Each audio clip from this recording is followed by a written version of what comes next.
Hello दोस्तों, स्वागत है आप सभी का हमारे यूट्यूब चैनल साइंस जी के जिसमें एसएससी एमटीएस एग्जाम 2023 8 सितंबर की तीनों शिफ्टों का एग्जाम खत्म हो चुका है और अब तक मेरे पास मैक्सिमम रियल पर्सन आ चुके हैं तीनों शिफ्टों के जो एग्जाम में पूछे गए थे।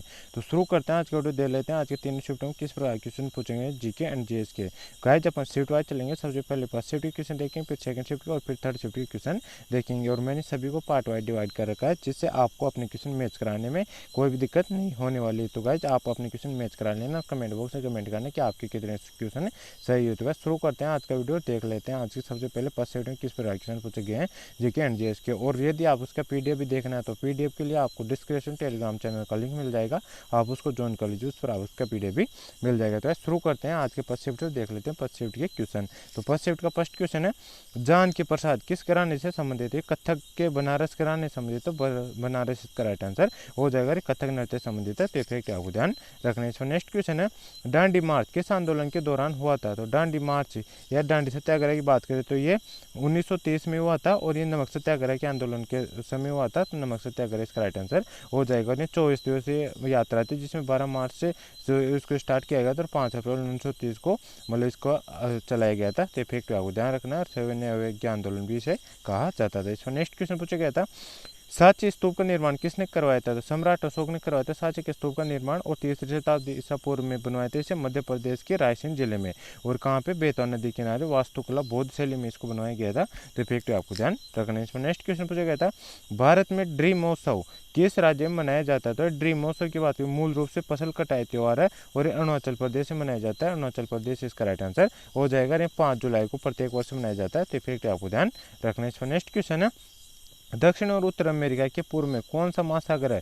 तो दक्षिण अमेरिका विश्व का चौथा सबसे बड़ा महाद्वीप है और इस महाद्वीप के पश्चिम में प्रशांत महासागर, पूर्व में अंटार्कटिक महासागर और उत्तर में कैरेबियन सागर है। तो यहाँ पे पूर्व में पूछा गया था, तो अंटार्कटिक महासागर इसका राइट आंसर हो जाएगा। देख लो गाइस, यहाँ पे पूर्व में मतलब दक्षिण अमेरिका के पूर्व में कौन सा महासागर स्थित है? अंटार्कटिक महासागर। अंटार्कटिक महासागर यहाँ पे इसका राइट आंसर हो जाएगा। तीनों को आपको ध्यान रखना है, तीनों दिशाओं का। यहाँ पे पश्चिम में कौन सा? प्रशांत महासागर है, पूर्व में अंटार्कटिक महासागर, उत्तर में कैरेबियन सागर है। तो ये तीनों आपको ध्यान रखने। नेक्स्ट क्वेश्चन है, भारत में सरकार के कितने स्तर है? तो भारत में सरकार के 3 स्तर होते हैं। केंद्रीय स्तर होती है जो मतलब यूनियन गवर्नमेंट होती है जो देश के मुद्दों का प्रबंधन करती है। फिर सेकंड स्थान पर आती है राज्य सरकार, स्टेट गवर्नमेंट जो राज्य के मुद्दों का प्रबंधन करती है। फिर थर्ड आती है पंचायत और नगर पालिकाएं, लोकल गवर्नमेंट जिसका स्तर मतलब जिला स्तर के मुद्दों का प्रबंधन करती है। तो इफेक्ट आपको ध्यान रखने। नेक्स्ट क्वेश्चन पूछा गया है, पुरुष कबड्डी के ग्राउंड की लंबाई कितने मीटर की होती है? तो लंबाई पूछा गया था 13 मीटर की, 13 मीटर इसका राइट आंसर हो जाएगा। और चौड़ाई की बात करें तो 10 मीटर की चौड़ाई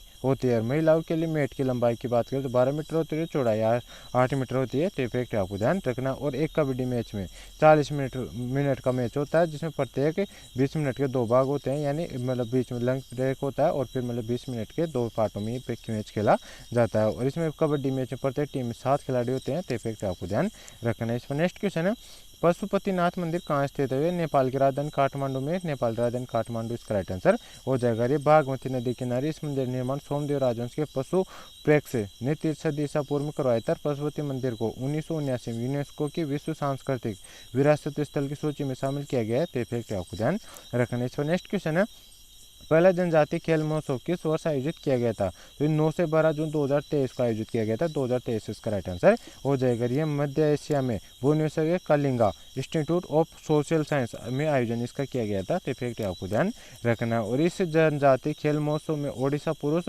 और महिला दोनों वर्गों में समग्र चैंपियन रहा था, मतलब पुरुष खिलाड़ियों में और महिला दोनों में समग्र चैंपियन रहा था।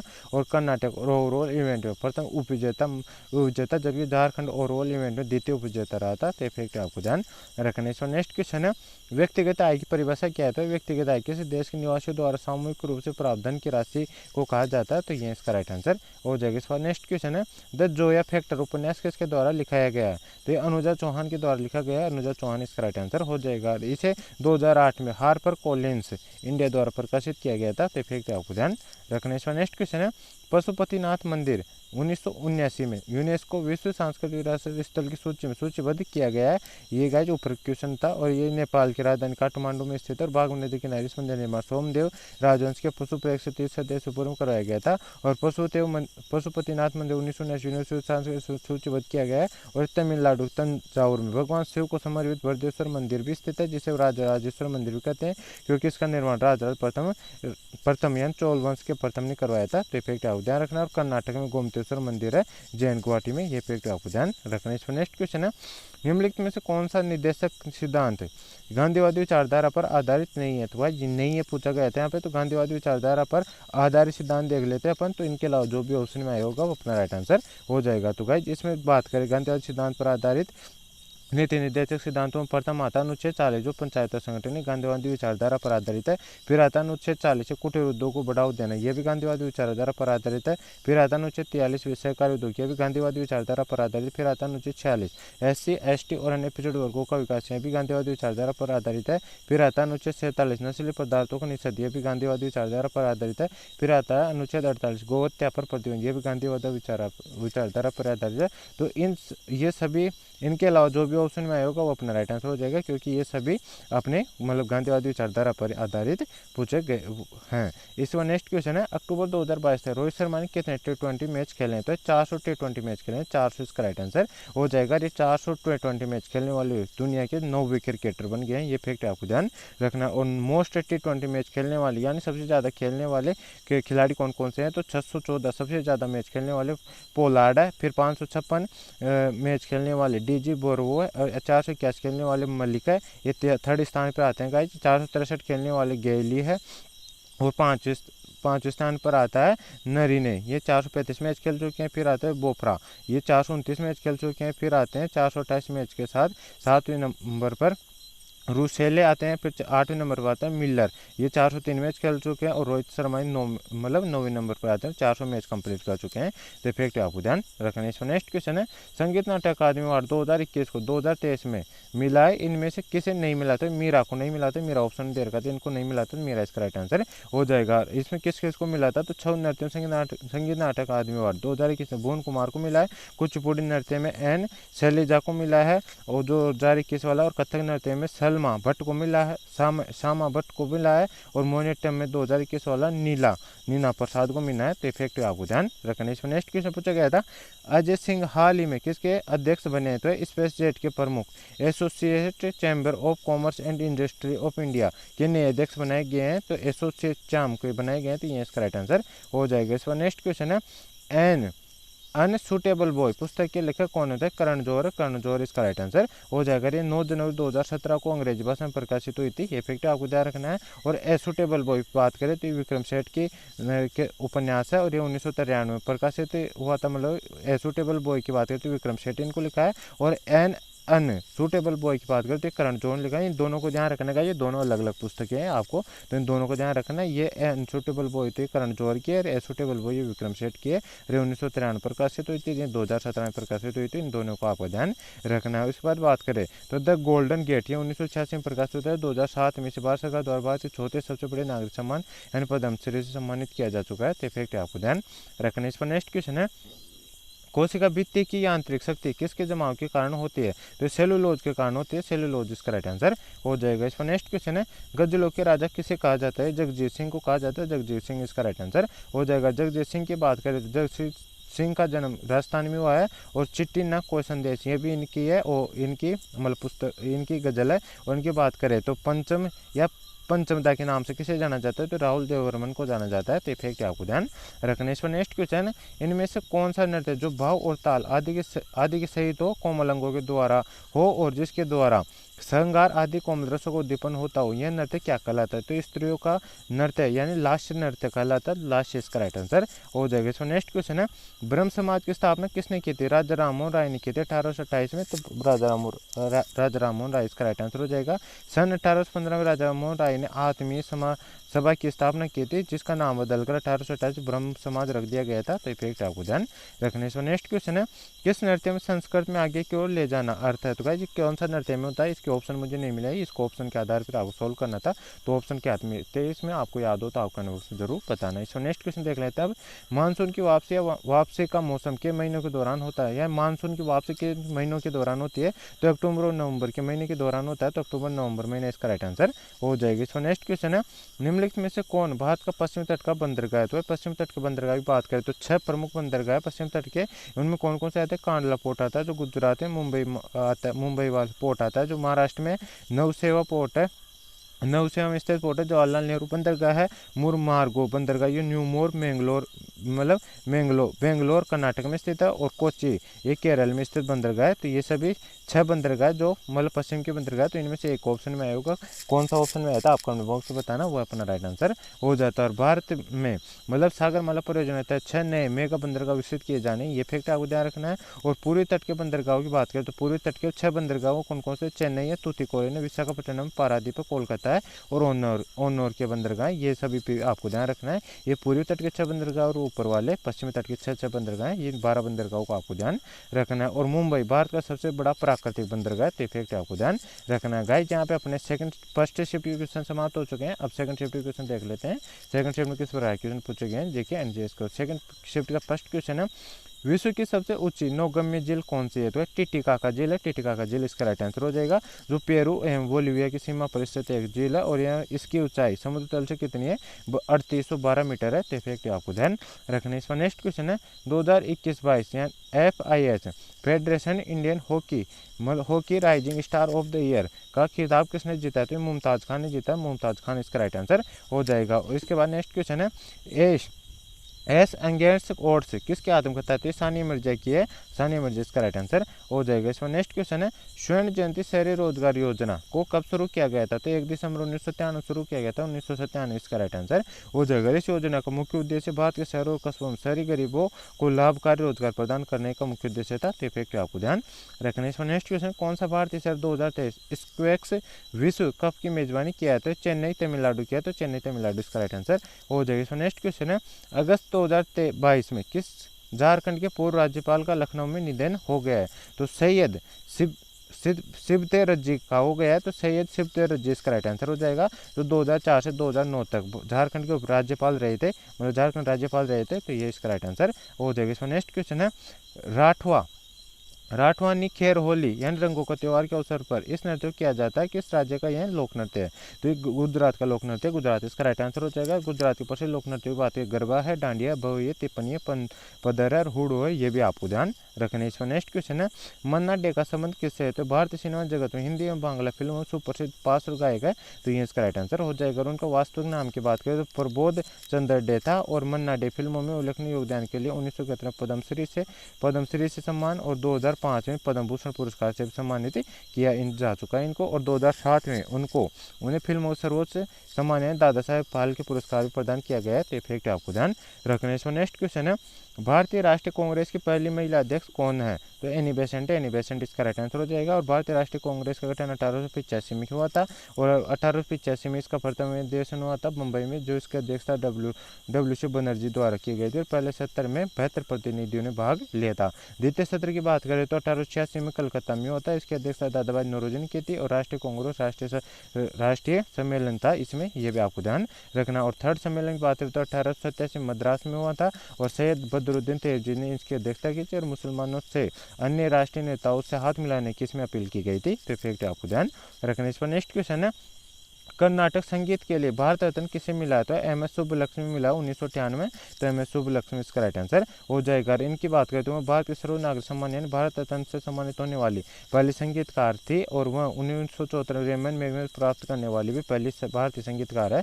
तो फैक्ट आपको ध्यान रखना। इसमें नेक्स्ट क्वेश्चन पूछा गया है, विंग्स ऑफ फायर किसकी आत्मकथा है? तो एपीजे अब्दुल कलाम की आत्मकथा, तो अब्दुल कलाम इसका राइट आंसर हो जाएगा। और इसी विंग्स ऑफ फायर पुस्तक के उपलेखक कौन है, तो अरुण तिवारी है। ये फैक्ट आपको ध्यान रखना है, यानी इसको अब्दुल कलाम ने और अरुण तिवारी ने मिलकर लिखा है, तो ये फैक्ट आपको ध्यान रखना है। इसमें नेक्स्ट क्वेश्चन है, रुक्मिणी देवी रुडेल का संबंध किस शास्त्रीय नृत्य से, तो भरतनाट्यम से संबंधित है, भरतनाट्यम इसका राइट आंसर हो जाएगा।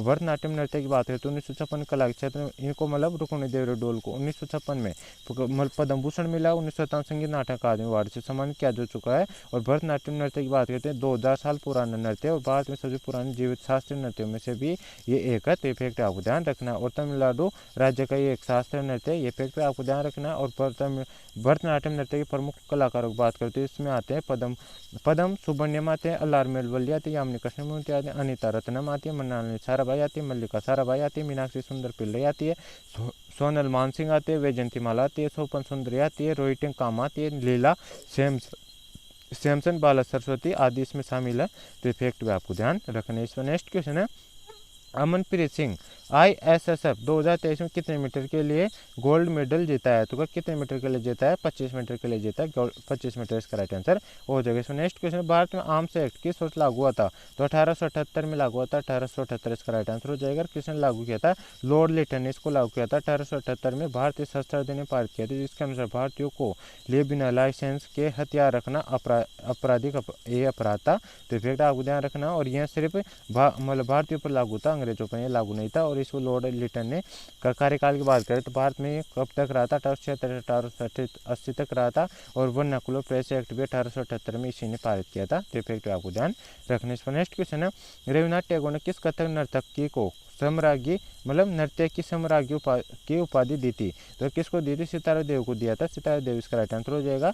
जिनमें संगीत नाटक अकादमी पुरस्कार 1969 में मिला था इनको, और पद्मश्री पुरस्कार 1973 में इनको मिला था, और पुरस्कार मिला था। और कालिदास सम्मान 1995 में इनको शामिल है। और इनकी बात करें तो जो कथक नृत्य है कथक नर्तक उनके प्रमुख कलाकार कौन कौन है, तो लच्छू महाराजा, अच्छन महाराजा, शंभू महाराजा, जया माती जोशी, सितारा देवी, चंद्रलेखा, शोभना नारायण, गोपीकृष्ण, बिरजू महाराज, सुखदेव महाराज, मालविका सरकार, सुखदेव महाराज, ये सभी कथक नृत्य के प्रसिद्ध कलाकार है, तो ये सभी फैक्ट आपको ध्यान रखने। इसमें नेक्स्ट क्वेश्चन है, अजमेर शरीफ किस प्रसिद्ध सूफी संत की दरगाह है, अजमेर में किस शरीफ मतलब अजमेर शरीफ में किस सूफी संत की दरगाह है, तो मोइजुद्दीन चिश्ती की दरगाह, तो मोइजुद्दीन चिश्ती इसका राइट आंसर हो जाएगा। अजमेर शरीफ दरगाह सूफी संत ख्वाजा मोइजुद्दीन चिश्ती की कब्र है। मोइजुद्दीन चिश्ती 13वीं सदी के सूफी संत और दार्शनिक थे। और अजमेर शरीफ दरगाह मुगल साम्राज्य के शासन के दौरान शासक हुमायूं द्वारा बनवाई गई थी, तो फैक्ट आपको ध्यान रखना है। नेक्स्ट क्वेश्चन है, आमतौर पर एक वर्ष के भीतर घरों, फर्मों और सरकार द्वारा किए गए सभी खर्चों को जोड़कर राष्ट्रीय आय गणना किसके द्वारा की जाती है,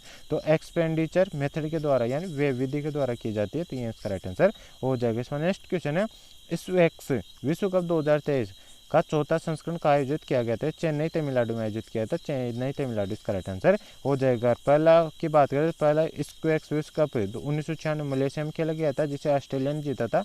और 2011 में तीसरा विश्व कप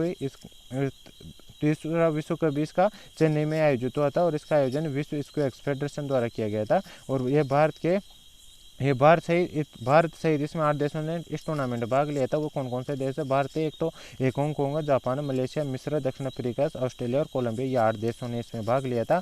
और इसमें बात करें तो मिस्र ने फाइनल में मलेशिया को 2-1 से हराया था। और मेजबान की बात करें भारत और जापान संयुक्त रूप से इसमें तीसरे स्थान पर रहे थे, तो फैक्ट आपको ध्यान रखना। इसमें नेक्स्ट क्वेश्चन है, काजीरंगा नेशनल पार्क किस राज्य में स्थित है, तो काजीरंगा नेशनल पार्क की बात करें तो असम राज्य में स्थित है, असम इसका राइट आंसर हो जाएगा। और यह असम का सबसे पुराना पार्क है, और ये एक सिंग वाले गेंडे के लिए प्रसिद्ध है, ये फैक्ट आपको ध्यान रखना। और इसे 1974 में राष्ट्रीय उद्यान घोषित किया गया था, ये फैक्ट आपको ध्यान रखना। और 1985 में काजीरंगा राष्ट्रीय उद्यान को यूनेस्को की विश्व धरोहर सूची में शामिल किया जा चुका है, ये फैक्ट आपको ध्यान रखना। और असम के अन्य महत्वपूर्ण राष्ट्रीय उद्यानों की बात करें तो उनमें आते हैं नमेरी राष्ट्रीय उद्यान आता है, औरंग राष्ट्रीय उद्यान आता है, मानस राष्ट्रीय उद्यान आता है, डिब्रू सैखोवा राष्ट्रीय उद्यान आता है, तो इफेक्ट आपको ध्यान रखना है। इसमें नेक्स्ट क्वेश्चन है, एक या एक से अधिक राज्यों का एक राज्यपाल हो सकता है, राज्यपाल का प्रावधान किस अनुच्छेद में वर्णित है, तो अनुच्छेद 153 में वर्णित है, अनुच्छेद 153 इसका राइट आंसर हो जाएगा। और राज्यपाल को अनुच्छेद 213 के तहत अध्यादेश जारी करने की शक्ति दी गई है, तो इफेक्ट आपको ध्यान रखना। इसका नेक्स्ट क्वेश्चन है अनुच्छेद 21 से कहता है शिक्षा का मौलिक अधिकार कितने वर्ष तक के बच्चों के लिए है, तो 6 से 14 वर्ष तक के बच्चों के लिए है, तो 6 से 14 वर्ष इसका राइट आंसर हो जाएगा। इसका नेक्स्ट क्वेश्चन 2011 जनगणना के अनुसार सबसे कम पॉपुलेशन ग्रोथ किस केंद्र शासित प्रदेश की है, तो किस केंद्र शासित प्रदेश की है, तो ये लक्षद्वीप की, लक्षद्वीप इसका राइट आंसर हो जाएगा। और इसके सबसे कम 6.23% के साथ ये सबसे कम नीचे स्थान पर है जनसंख्या की पॉपुलेशन रेट में। और केरल की जनसंख्या वृद्धि दर सभी राज्यों में सबसे कम है, इसकी तो जनसंख्या मतलब पॉपुलेशन ग्रोथ रेट कितनी है 4.91% है, ये भी आपको ध्यान रखना है। और भारत की पॉपुलेशन ग्रोथ रेट की बात करें तो ये 17.72% है, इफेक्ट आपको ध्यान रखना है 2011 जनगणना के अनुसार। और सबसे अधिक किसकी रही है, तो ये मेघालय राज्य की रही है पॉपुलेशन ग्रोथ रेट 27.95%, ये सबसे अधिक रही सभी राज्यों में। और सबसे नेगेटिव यानी नेगेटिव किस राज्य की रही, ऋणात्मक, तो नागालैंड राज्य की रही है जनसंख्या मतलब वृद्धि ऋणात्मक, तो 0.58% के साथ ये नेगेटिव मार्किंग में आता है नागालैंड, ये भी आपको ध्यान रखना। और गाइस यहाँ पे अपने सेकंड शिफ्ट के क्वेश्चन समाप्त हो चुके हैं, अब थर्ड शिफ्ट के क्वेश्चन बचे हैं, थर्ड शिफ्ट के क्वेश्चन भी देख लेते हैं। थर्ड शिफ्ट में किस प्रकार क्वेश्चन पूछे गए हैं, तो थर्ड शिफ्ट का फर्स्ट क्वेश्चन है ए सुटेबल बॉय पुस्तक के लेखक पुस्तक किसने लिखी है, तो विक्रम सेठ ने लिखी है, विक्रम सेठ इसका राइट आंसर हो जाएगा। इसके बाद बात करें तो इस नेक्स्ट क्वेश्चन है कोलेट्रल शब्द का मतलब क्या होता है, तो कोलेट्रल शब्द की बात करते हैं एक ऐसा एसेट होता है जो कोई लेंडर या ऋणदाता किसी लोन के लिए सिक्योरिटी के रूप में स्वीकार करता है, तो कुछ गाइस जो लोन लेने के लिए सिक्योरिटी स्वीकार करता है उसे एक कोलेट्रल कहा जाता है, तो ये इसका राइट आंसर हो जाएगा। और कोलेट्रल रियल एस्टेट या अन्य एस्टेट के रूप में भी हो सकता है जो लोन के उद्देश्य पर निर्भर करता है। इसका नेक्स्ट क्वेश्चन है वर्ष 2018-19 में सबसे ज्यादा रबर उत्पादक राज्य कौन है, तो केरल, केरल इसका राइट आंसर हो जाएगा। इसके बाद बात करें तो केरल भारत में सबसे रबर का सर्वाधिक उत्पादन करने वाला राज्य 2018-19 के आंकड़ों के अनुसार केरल भारत में कुल प्राकृतिक रबर उत्पादन का लगभग 75 से 80% उत्पादन करता है, ये फैक्ट आपको ध्यान रखना है। और भारत में प्राकृतिक रबर उत्पादन के मामले में त्रिपुरा दूसरे स्थान पर है और तमिलनाडु तीसरे स्थान पर है, तो ये फैक्ट आपको ध्यान रखना है। इसका नेक्स्ट क्वेश्चन है पुंगचोलम किस राज्य का लोक नृत्य है, मणिपुर का, मणिपुर इसका राइट आंसर हो जाएगा। पुंगचोलम मणिपुर का एक लोक नृत्य है और पुंगचोलम का शाब्दिक अर्थ होता है ड्रमों की गर्जना, और यह मणिपुरी संकीर्तन संगीत और शास्त्रीय मणिपुरी नृत्य की इसे आत्मा भी कहा जाता है, तो फैक्ट आपको ध्यान रखना। इसका नेक्स्ट क्वेश्चन है वर्नाकुलर प्रेस एक्ट किस वर्ष पारित हुआ था, तो लॉर्ड लिटन ने वर्नाकुलर प्रेस एक्ट 1878 में पारित किया था, तो 1878 इसका राइट आंसर हो जाएगा। और आर्म्स एक्ट भी 1878 में पारित किया गया था लॉर्ड लिटन के द्वारा, तो फैक्ट आपको ध्यान रखना है जो आज के मतलब फर्स्ट शिफ्ट में क्वेश्चन पूछा गया था। और वर्नाकुलर प्रेस एक्ट 1878 और गेकिंग एक्ट के रूप में भी जाना जाता है क्योंकि अंग्रेजी और भाषा के अखबारों अंग्रेजी के अलावा और भाषाओं के अखबारों के बीच भेदभाव करता था। और 1878 वर्नाकुलर प्रेस एक्ट का मकसद ब्रिटिश भारत में भारतीय भाषाओं यानी गैर अंग्रेजी के पत्र पत्रिका स्वतंत्रता को सीमित करना वर्नाकुलर प्रेस एक्ट का उद्देश्य था। और इसके बाद बात करें तो 1878 में शस्त्र अधिनियम भी पारित किया गया था जिससे भारतीय